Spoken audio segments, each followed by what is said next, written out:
Bienvenue dans Yu-Gi-Oh! Duel des Rois. Précédemment dans le Duel des Rois, le premier match de la poule expert a vu s'affronter Yubel contre Zulu. Malgré une bataille acharnée, Yubel a fini par tomber dans les pièges que lui tendait son adversaire avec son deck de Yugi. J'active ma force de miroir! Zulu remporte donc ce premier match du Duel des Rois. Mais il reste encore de nombreux adversaires et il ne peut y avoir qu'un champion.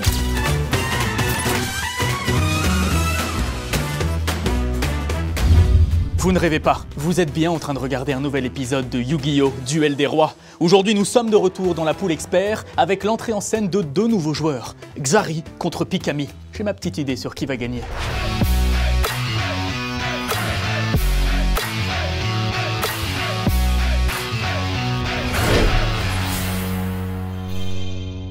Mesdames et messieurs, ladies and gentlemen, señoras, comment allez-vous aujourd'hui? À notre droite, celui que vous attendez tous, le spécialiste de Yu-Gi-Oh! GX. J'ai l'honneur d'accueillir sur cette scène Xari. On te connaît expert des héros. Vas-tu être le héros aujourd'hui? Quel que soit mon adversaire, je le réduirai en miettes. Ah, rien que ça, on en est là. Et bien justement, ton adversaire, peut-être l'héroïne du jour. Je vous demande un tonnerre d'applaudissements. Applaudis s'il te plaît. Pikami! Pikami, comment te sens-tu aujourd'hui? Très confiante. Et tout le monde est beaucoup trop confiant aujourd'hui. Hein. Je vous propose de régler ça tout de suite. C'est l'heure du duel!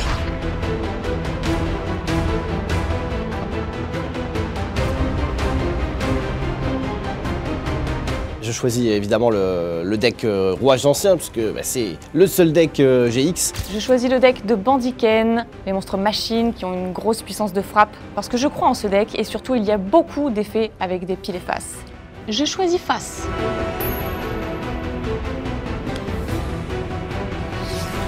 Eh bien c'est moi qui vais commencer.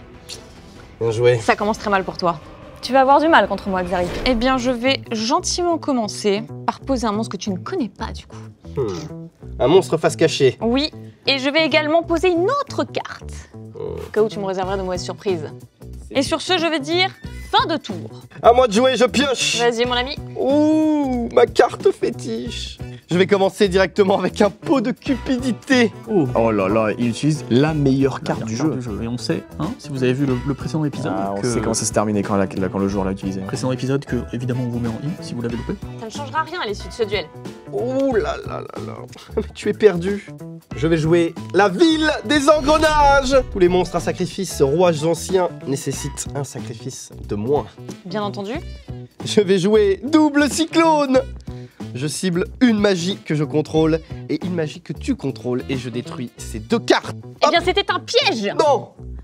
Mais il ne s'active pas. Dommage. Par contre, j'ai oublié de te dire, évidemment, le deuxième effet de ville des engrenages qui me permet tout simplement d'aller invoquer spécialement un monstre rouage ancien Fais donc. depuis mon deck. Le seul et l'unique chevalier rouages anciens. Puis Camille, je la sens déjà très tremblotante. Je ne tremble absolument pas. Tu devrais. Je vais poser une carte face cachée. Je vais passer en battle phase et je vais attaquer ton monstre face cachée avec chevalier rouage ancien. Eh bien, attention, Xari. Parce qu'il a un effet flip. Oh non. Je pioche une carte. Pioche, mais il est détruit car il n'a que 1000 points de défense. Exact. C'est la carte de la destinée. Ça n'a pas l'air. Vu ton regard. Xari attaque mon monstre en mode défense face cachée. C'est pas les effets qu'il me faut. Je peux rien faire de plus. Je vais quand même poser mon château rouages anciens. Tous les monstres rouages anciens gagnent 300 points d'attaque. Et à chaque fois que je vais invoquer un monstre, je pourrais mettre un petit compteur sur ce château. Ces compteurs me serviront à tout simplement invoquer des monstres avec sacrifice. Et je vais dire fin de tour, à toi de jouer. Très bien. J'ai une idée précise de la carte que je souhaite invoquer. C'est ma carte ultime. Et si j'arrive à l'invoquer spécialement, Xari, il est fini. Je draw. Eh bien, je vais invoquer normalement Dragon double barillet. Oh non. Et à son invocation, Xari, je lance 2 fois une pièce. Et si ça tombe 2 fois sur face, je détruis une carte sur ton terrain. Là, ça va être le côté chance de Pikami qui va se jouer. Est-ce que le lancer de pièce va être en sa faveur? Je vais donc me munir de ce jeton. Mais tu n'as pas de chance. 2 fois face. C'est ce que nous verrons.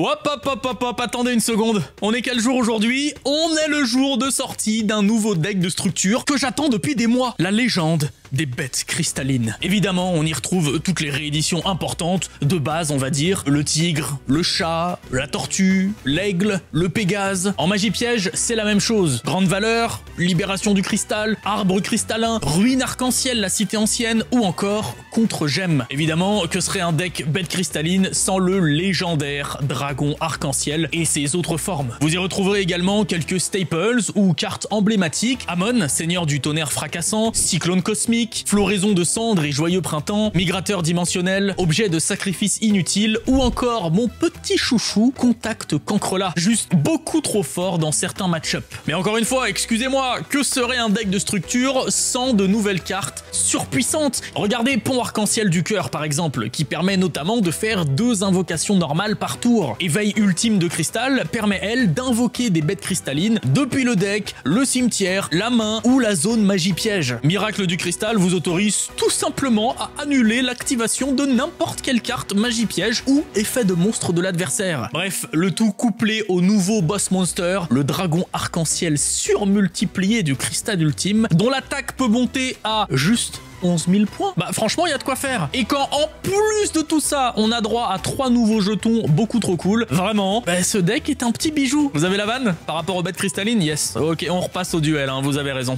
Et si ça tombe 2 fois sur face, je détruis une carte sur ton terrain.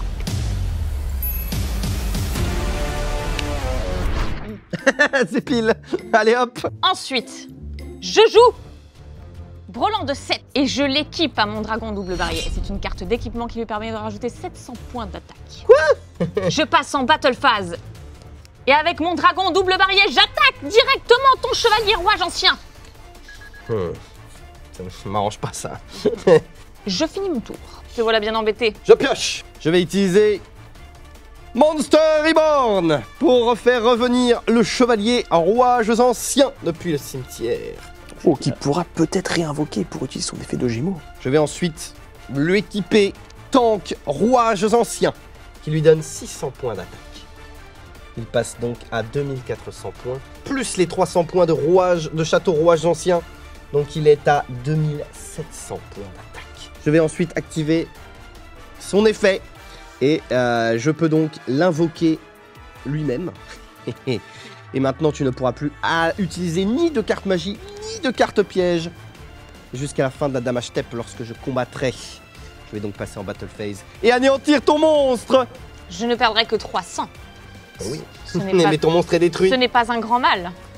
Ton monstre est détruit et là je ne vois pas comment tu vas pouvoir remonter. Eh bien la prochaine pioche nous le dira. Ouais. Je draw. Eh bien je vais te le dire comment je vais remonter. Oula. J'invoque normalement Araignée Explosion BM4. Et comme son nom l'indique, elle explose. Qu'est-ce qu'elle Je fait? sacrifie donc un monstre machine, c'est-à-dire elle-même, pour péter ton monstre, chevalier rouage ancien. Ça devient embêtant. Et je finis mon tour, puisque malheureusement je ne peux rien faire d'autre. Tu es sans défense. Je pioche. Je vais flipper mon monstre, le cheval de Troie. Le cheval de Troie a un effet qui permet tout simplement d'être considéré comme 2 sacrifices pour un monstre terre. Pour l'instant, je ne vais pas utiliser son effet, je vais juste passer en battle phase et t'infliger 1600 points directement. Tu me donnes une info, Xari, tu n'as absolument rien. Peut-être, ou peut-être pas. Je perds 1600 points, je passe en main phase 2. Je pose une carte face cachée. Je pioche. J'ai l'impression que tu n'as pas beaucoup de solutions. Je vais poser un monstre face cachée.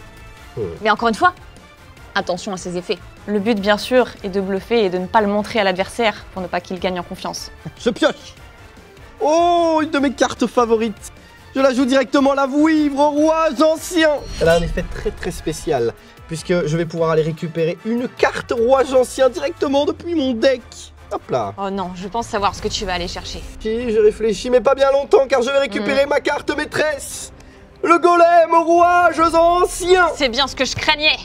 Et puisque j'ai invoqué normalement la Vouivre, je rajoute un compteur à mon château qui possède maintenant 2 compteurs. Je passe en battle phase et je vais attaquer ton monstre avec ma Vouivre rouage ancien. Eh bien, il a un effet qui s'équipe à ton monstre et qui le détruit à ta prochaine stand-by phase.